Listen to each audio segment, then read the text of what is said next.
Hello, everyone. Good afternoon to you. My talk today is going to be about that. Maybe it's the state of some of the speakers right there, kind of nervous, kind of scared. Maybe it's a man scratching dandruff out of his head.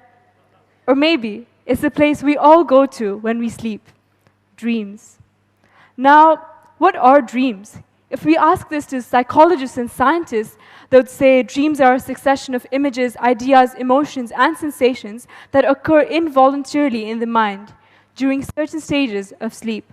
Although the content and purpose of these dreams are not yet fully understood, they have, kind of been the hot breaking news of scientific, philosophical, and religious interest throughout recorded history. If we were to ask a kid instead what dreams are, they'd say, "It's when I become Superman and save the world." Today's talk is going to be about that definition of a dream. But before we move to that, I have a question for everyone. How many of you here have been told this by either friends, family, teachers, or colleagues? The classic line, "Follow your dreams." Show me by raise of hands. We've all been told this. Again, if we were to ask psychologists and scientists what these means, they would talk about dream interpretation and drawing the underlying meaning behind dreams. Apparently, there's even a study called on neurology about it. If we were to ask a kid instead what dreams are, they would go back to bed. And as much as I wish that's the talk for today, it's not. It's about immense hard work, goals, and vision. Before we move to that, though, a short story. For my personal project, those of you in grade 10 might relate, I made a documentary called The Heart of a Yatima at Mbagala Orphanage. And while shooting this, I asked many of them what they wanted to do when they grew up. And this little girl called Husseina, she told me, it's so funny, she said, "I want to become a helicopter." I was like, what? And this other kid, David, he was really quiet. So I asked him, "David, what do you want to do when you grow up?" He said, "Not everyone can afford the right to dream." And this touched me. And I wondered, what he said, was it really true? Well, let's find out. How do we achieve our dreams? The first step is vision. Vision is important. At a conference once held in the US, the attendees in the workshop were asked to come up with as many ideas as they could to earn somebody $10 a day. So right now, as you're sitting, think of something that could possibly earn you $10 a day. Easy, right? Not that hard. Over there, they brainstormed and they all agreed that even the most stupidest ideas could have possibly earned someone $10 a day. Then the instructor asked them if that idea could earn them $1 million a day. Think of the idea you just thought of. Could that have earned you $1 million a day? Probably not. The consensus was that the vast majority of the ideas had absolutely no chance to get someone $1 million a day. And a select few had a very, very slim chance. At the end of the exercise, the instructor simply said, "You don't get $1 million ideas from a $10 vision. Vision is crucial." Now, let's look at an example of a $1 million vision. Monte Roberts. This boy who had no steady education, came from a very poor background, was once asked in his school to write an essay about what he wanted to do in the future. We've all done this in 3rd or 4th grade.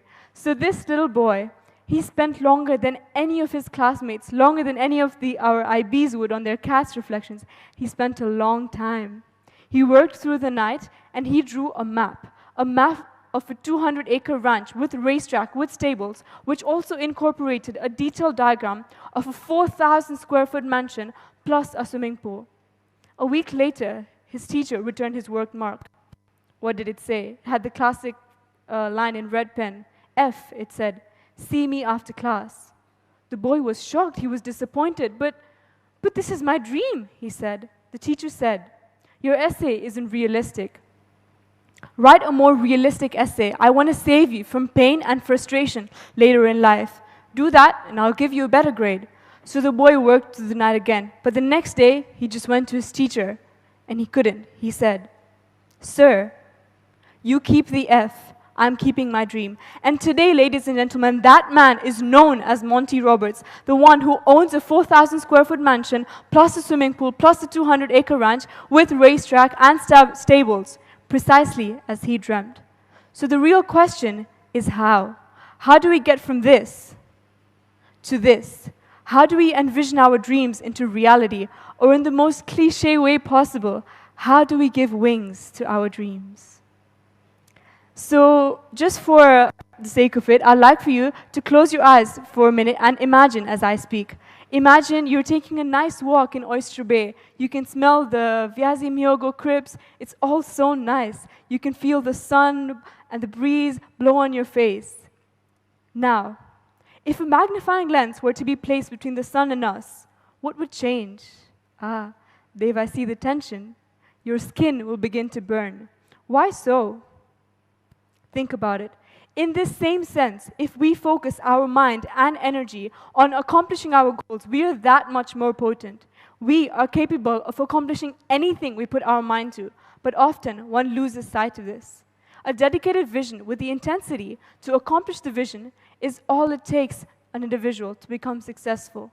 But again, we come back to the same question. How? How do we do this? How do we become that Superman we dreamt about in childhood? How do we become, whether it's the best NBA basketball player, whether it's the best doctor, the engineer, or who knows what? How? The first step, consistency. Consistency is key. So I'm sure all of you know what consistency is. Let me give you an example of what consistency isn't. Please raise your hands if all of you have at least one friend who does this. They go to the gym for one day and they come back, oh, look at me, I look so slim. All of us have this type of one friend. That's not consistency. Consistency is to keep on going and going to achieve one goal. Consistency is especially important in business, for example. Restaurants must be consistent. For me personally, for example, I love alcove. How many of you have been alcove before? Yeah? I love the chili paneer in alcove. And when I go there, I go in expecting the same spice, the same paneer, the same thing every time. Because if they don't do it the same, I don't go there. Consistency establishes reputations. And if restaurants slip up even one day, they lose customers. In any business, customers come in expecting the same standards. Because let's face it, we live in an unpredictable world. And the last thing people want is, as weird as it sounds, is to be surprised. People want predictability. When they get what they want, they're happy and they will return to you. Consistency is massively important because it allows us to focus on what we want. Focusing on a goal and working towards it every day allows us to utilize the power of intention. This, in more mathematical language, yields exponential growth. And I hope my math teacher is listening because this is our last unit in math.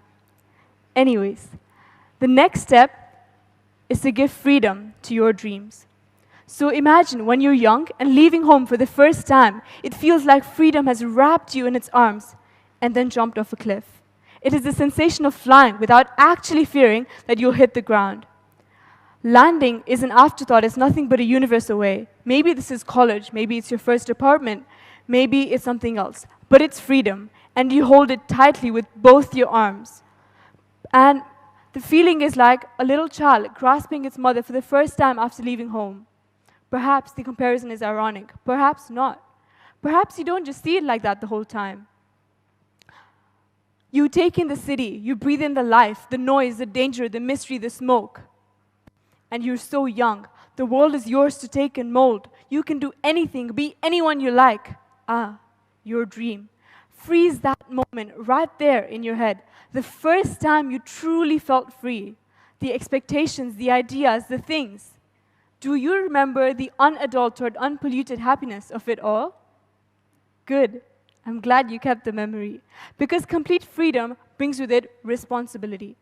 Responsibility is important. Suddenly you make the rules. Suddenly you're in charge of a life you thought could never go wrong. Suddenly the world is moving as fast and fast and fast. Suddenly you realize you aren't ready. Suddenly you just want it all to stop, stop, stop. But it doesn't.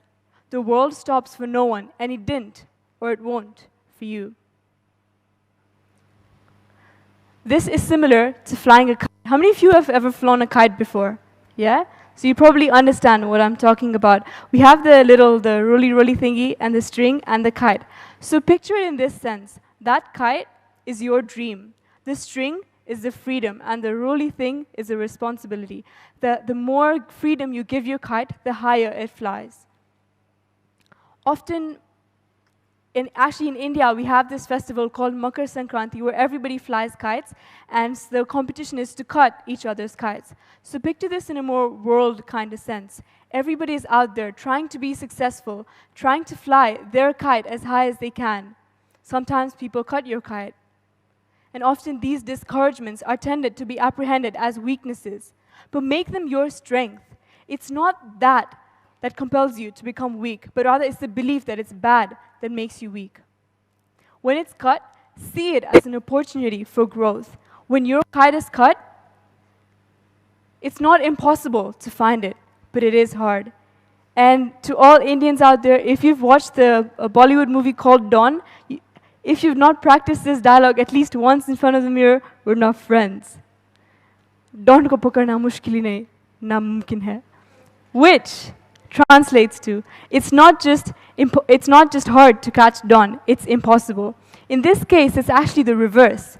It's not impossible to find your kite, but it's hard. When your kite is cut, it's hard to find it, but you have to remember that it's not impossible. Always remember that darkness cannot erase darkness, only light can, and even a small candle is enough to get rid of that darkness. Dr. H. Sidebottom had said, the name is funny, but what he said makes sense.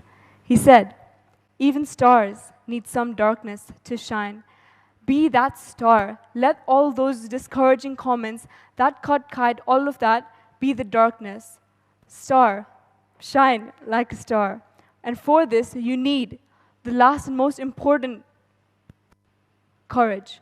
Courage is very, very important. If I were to relate this personally, I could relate it to riding a bicycle. How many of you have ever ridden the bicycle with those little side wheels when we were small? Yeah? And I know my dad taught me how to ride it. Hello, Papa. He told me. He taught me how to do it.